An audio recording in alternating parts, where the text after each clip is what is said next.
मधुबन के बाबा, मधुबन के बाबा मुरली वाले, आपका क्या कहना, आपका क्या कहना। शांति। आज बाबा के 31 जुलाई 2021 के साकार मधुर महावाक्य है। आज इस मास का लास्ट डे है। हम अपना चार्ट चेक करेंगे।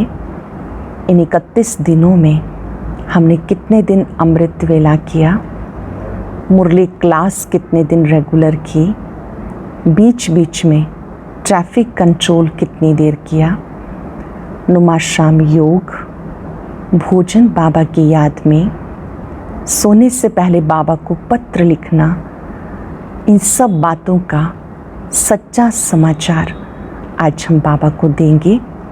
और जिस सब्जेक्ट में कमज़ोर रहे उसे फिर से ठीक करने का दृढ़ संकल्प करेंगे। एक अच्छा बाबा का बच्चा वो है जो अपनी कमी को आप ही ठीक करे, और वो ठीक होगा दृढ़ता के द्वारा। दृढ़ संकल्प शक्ति से अपनी कमी कमज़ोरियों को समाप्त कर देना है।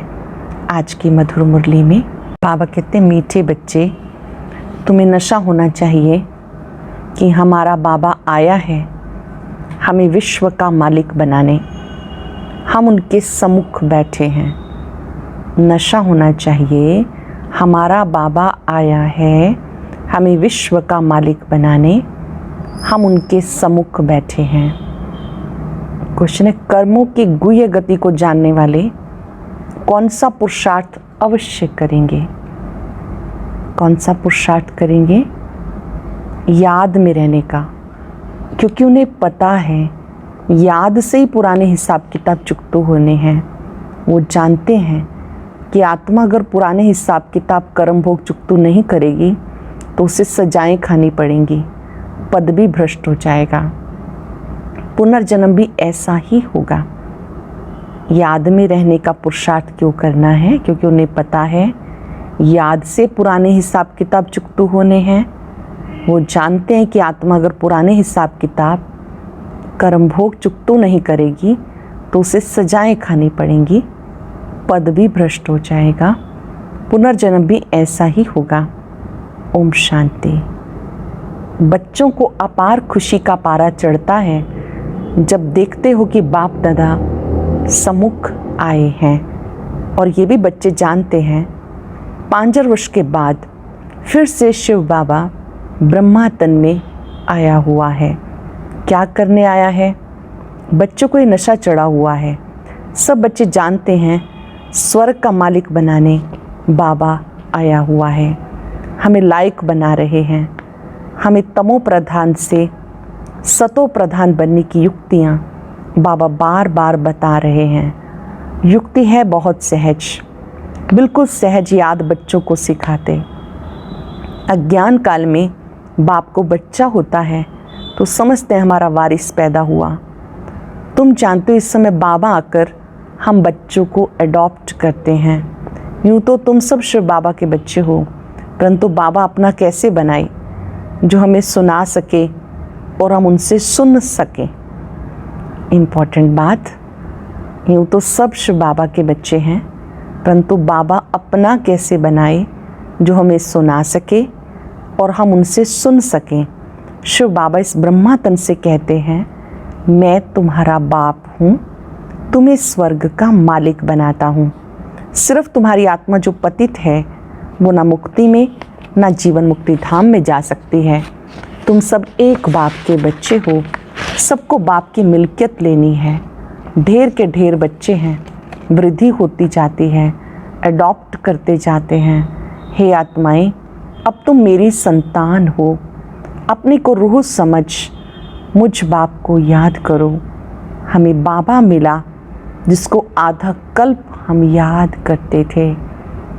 अपने को रूह समझो, हमें बाबा मिला जिसको आधा कल्प याद करते थे। ये कभी भूलो मत। आधा कल्प आत्मा इस शरीर द्वारा याद करती आई, हे पतित पावन, हे दुख हरता सुख करता, क्योंकि रावण राज्य है ना। भले जो अब समझते हम बहुत सुखी हैं, हम इतने पदम हैं, इतने मिल्स हैं, कारखाने आदि हैं, ये तो सब अल्पकाल के लिए हैं। अंत में बहुत त्राही त्राही करने लग पड़ेंगे, दुख के पहाड़ गिरेंगे, इतनी सारी मिल्कियत सेकंड में क्लास हो जाएगी। बाप से तुम्हें सेकंड में वर्षा मिलता, कहते तुम्हें सेकंड में स्वर्ग की बादशाही देता हूँ। ये पुरानी दुनिया ख़त्म हो जाएगी, लड़ाइयाँ लगेंगी, नेचुरल कैलेमिटीज़ होंगी, प्राकृतिक आपदाएँ आएंगी। सफाई तो चाहिए ना। तुम्हारी आत्मा भी अब पवित्र बन रही है। बाप दादा दोनों समझ सकते हैं बच्चे कितनी मेहनत करते हैं। बाप से वर्षा पाने की मेहनत बिल्कुल थोड़ी देते हैं। अपने को आत्मा समझ बाप को याद करो। वह रूहानी बाप है निराकार, हम आत्माएं उन्हें बुलाती हैं। बाबा कहते तुम्हारी आत्मा जो पतित है वो पावन कैसे बने। पतित पावन एक बाप है। पानी की नदी पतित पावनी है तो झट से जाए गोता खा के चले आना चाहिए। गंगा स्नान बहुत करते हैं फिर भी पतित क्यों हैं। रात दिन यही धुन लगाते रहते, पतित पावन सीताराम।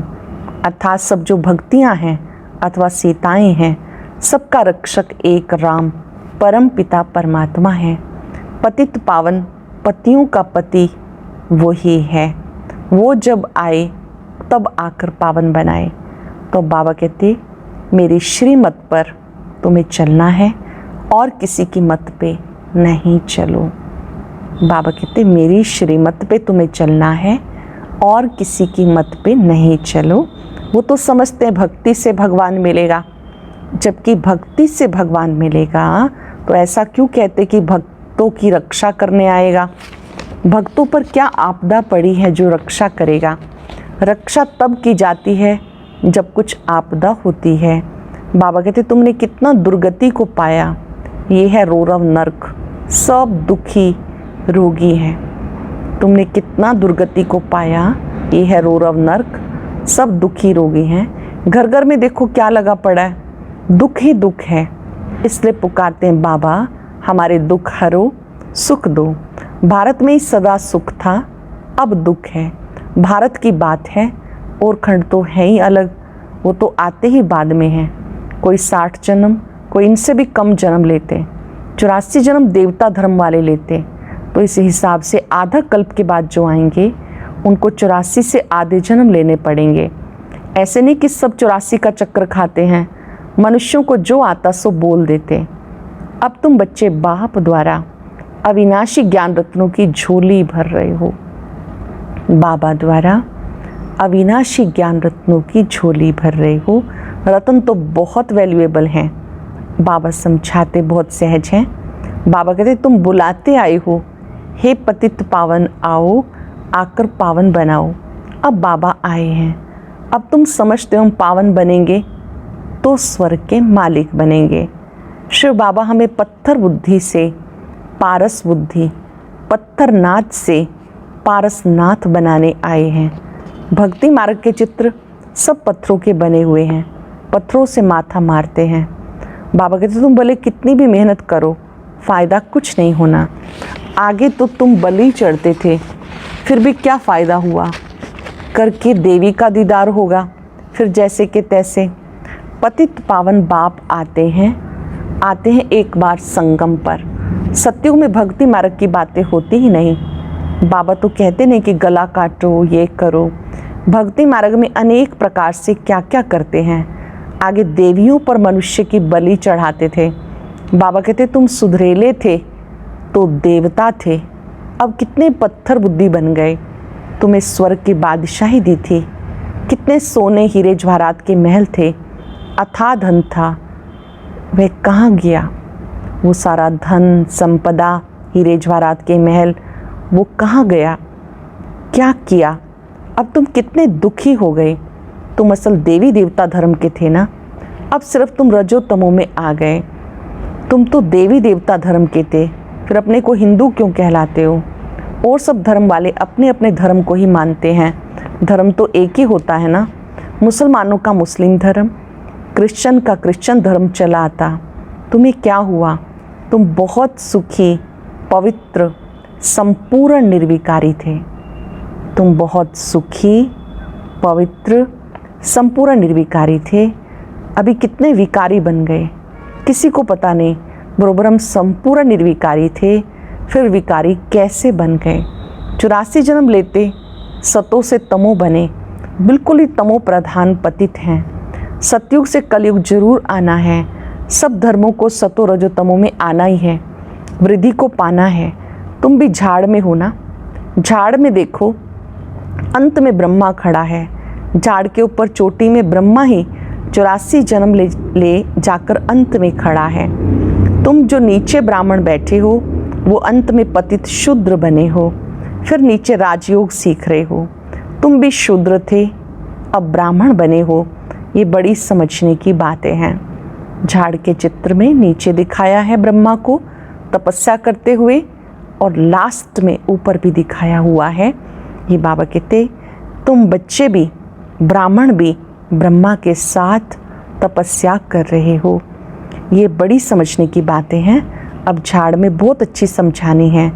अब तुम राजयोग की तपस्या कर रहे हो, तुम्हारा ही यादगार खड़ा है।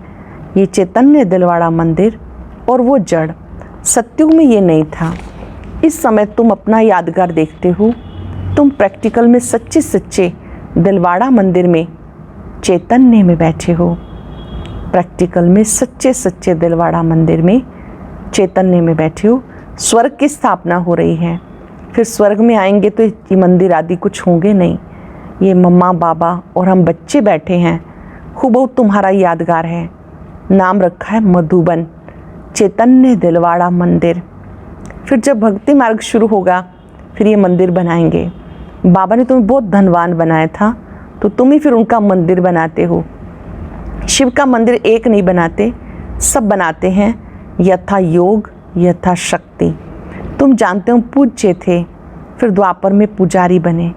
शिव बाबा जो इतना साहूकार बनाते हैं, भक्ति में फिर तुम ही उनका मंदिर बनाएंगे। इन बातों को अब तुम जानते हो, तो अब पुरुषार्थ कर राजाओं का राजा बनना चाहिए।